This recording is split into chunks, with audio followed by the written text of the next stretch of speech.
جب لوگ آپ کام کرنا شروع کریں اور اعتراض کریں، اس کا حل اپنی ذات پر ہونے والے اعتراضات کا جواب نہیں، اس کا حل کام کی رفتار کو بڑھا دینا ہے۔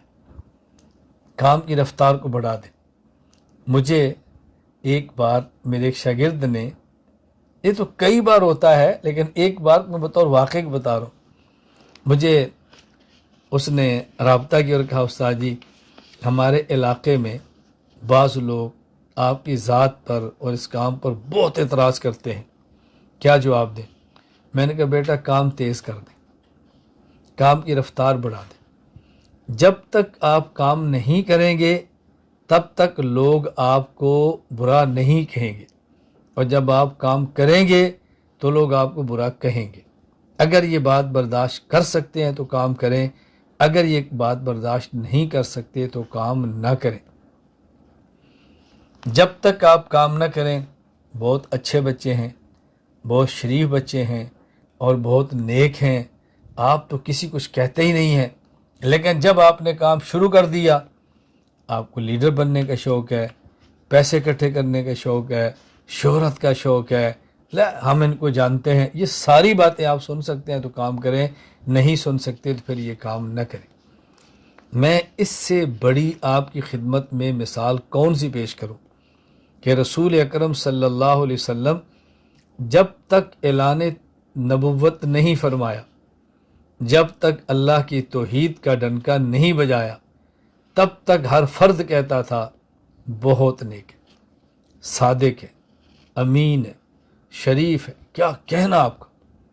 اور جو ہی رسول اکرم صلی اللہ علیہ وسلم نے توحید کا اعلان کیا اور اللہ کی وحدانیت کا ڈنکا بجایا تو وہی لوگ جو آپ کو اچھا کہنے والے تھے اسی مجلس میں آپ کے خلاف بول اٹھے، تب لک یا محمد الہذا جماعتنا، تو نے ہمیں اس لیے بلایا تھا، تو نے ہمیں اس لیے بلایا تھا، اس لیے بلایا تھا میں۔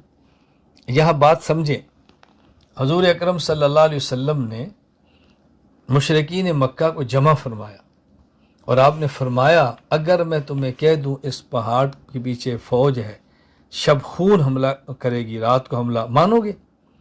نظر تو نہیں آ رہی تھی نا، پھر بھی کہا جی مانیں گے۔ میں اپنی بات میں سمجھانے کے لیے اپنے الفاظ میں بات کہہ رہا ہوں کہ انہوں نے کہا ہماری آنکھیں دھوکہ کھا سکتی ہے، محمد تیری زبان دھوکہ نہیں کھاتی صلی اللہ، آپ سچ بول رہے ہیں۔ آپ نے فرمایا جب تمہیں اتنا یقین ہے کہ میں سچ بولتا ہوں تو پھر تم لا الہ الا اللہ کہو، یہ کہو۔ تو اس کے لیے وہ تیار نہیں ہوئے اور الٹا کہا تب لک یا محمد الہذا جماعتنا۔ اب میں اس کا ترجمہ بھی کرنے کی سکت نہیں رکھتا کہ میں کیا ترجمہ کروں کہ ابو لہب نے کیا رسول اللہ صلی اللہ علیہ وسلم کو کہا تھا، لیکن رسول اکرم صلی اللہ علیہ وسلم نے ابو لہب کے تب لک یا محمد کا جواب نہیں دیا، آپ خاموش رہے اور اپنے کام میں لگے رہے۔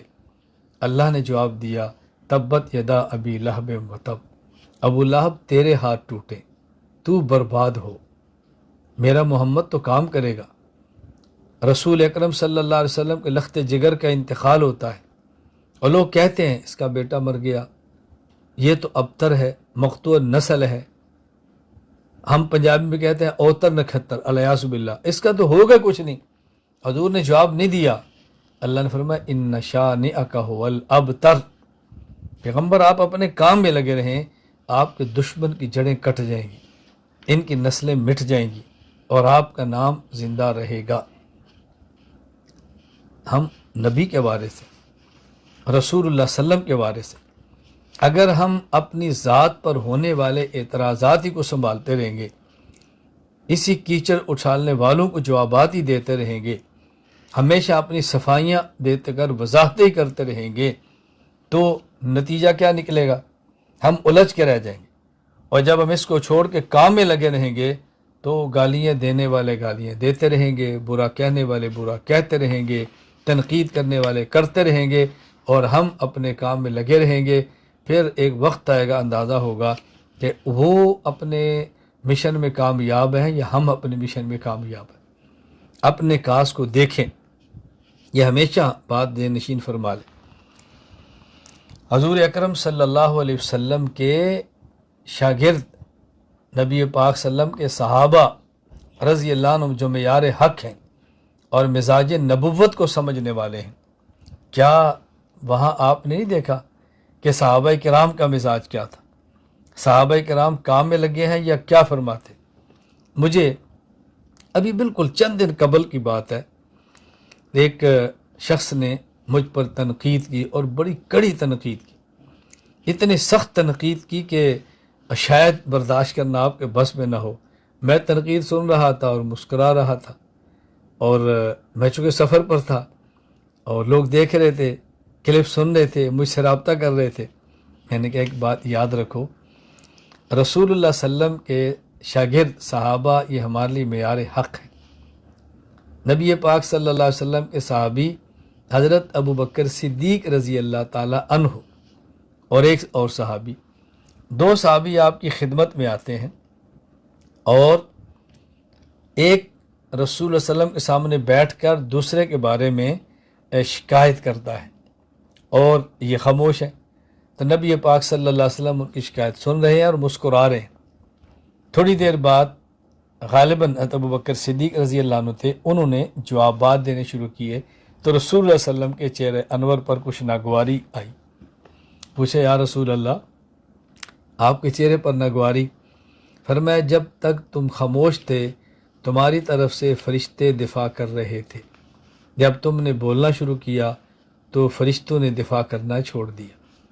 حالانکہ یہ کوئی حق اور باطل کی لڑائی بھی نہیں تھی، کوئی جھگڑا بھی نہیں تھا، یہ تو محبت کی شکوے اور شکایتیں تھے نا حضور کی خدمت میں صلی اللہ علیہ وسلم۔ تو میں نے ایک ساتھی سے کہا، میں نے کہا دیکھیں، میں خاموش رہوں گا تو فرشتے دفاع کے لیے آسمان سے اترتے رہیں گے اگر میں سچا ہوں اور یہ جھوٹ بول رہے ہیں، اور اگر میں شروع ہو گیا تو فرشتے دفاع نہیں کریں گے، میں دفاع کروں، اس سے بہتر ہے کہ ہمارے دفاع پر اللہ فرشتوں کو اتار دیں۔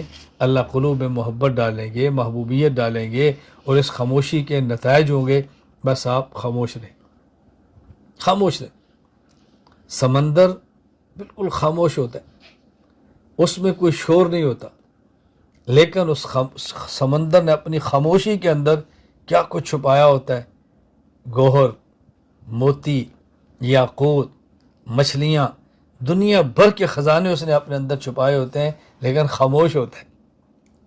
اس لیے شور کرنے کا معنی یہ نہیں ہوتا کہ مال بہت ہے، کبھی خاموشی بہت سارے مال کو سمیٹ لیتی ہے اور چھپا کر چل رہی ہوتی ہے۔